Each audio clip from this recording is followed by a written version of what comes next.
আসসালামু আলাইকুম সবাইকে। আজকে আমরা নবম দশম শ্রেণীর গণিত বইয়ের অধ্যায় ১৬ পরিমিতির একটি এমসিকিউ সমাধান করব।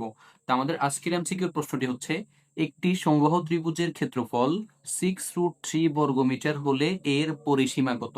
তো সাধারণত আমরা জানি একটি সমবাহু ত্রিভুজ মানে হচ্ছে তার প্রত্যেকটি বাহু সমান হবে, মানে ওই সমবাহু ত্রিভুজের প্রত্যেকটি বাহু কি হবে? সমান হবে।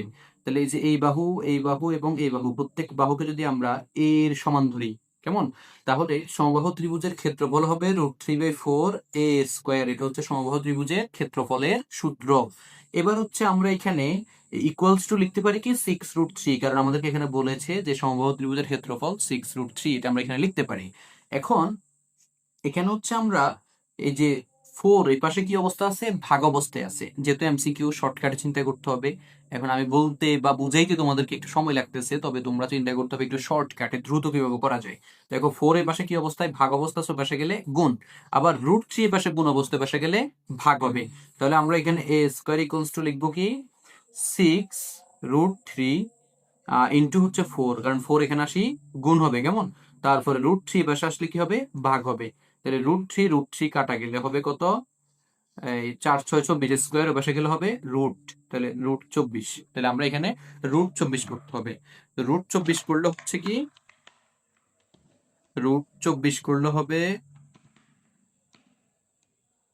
4.89 হচ্ছে এর মান হচ্ছে কত? 4.89। তো আমরা জানি ত্রিভুজের পরিসীমা মানে হচ্ছে কি, তোমাকে যদি শুধু বাহুর দৈর্ঘ্য বাইর করতে বলে তাহলে এটা বাইর করলে শেষ। আর তোমাকে বলছে কি পরিসীমা মানে তিন বাহুর যোগফল, যেহেতু এখানে তিন বাহু একই, তিন বাহু সমান, তাহলে আমরা যে 4.89 কে 3 দ্বারা গুণ করে দিব। তাহলে পরিসীমা হবে কি, এই যে পরিসীমা সমান হবে কত? যে 3 × 4.89, 3 কি 4.89। এটাকে যখন আমরা 3 দ্বারা গুণ করে দিব, তাহলে আমরা পাইলাম কত? এখানে 14.69, যে এইটা।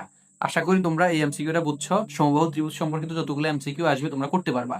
তো এইটা এভাবে করবে। আর এরপরে আর কোন ধরনের এমসিকিউ চাও তোমরা কমেন্টসে জানাইবা। তো ভালো থাকবে সবাই, আসসালামু আলাইকুম।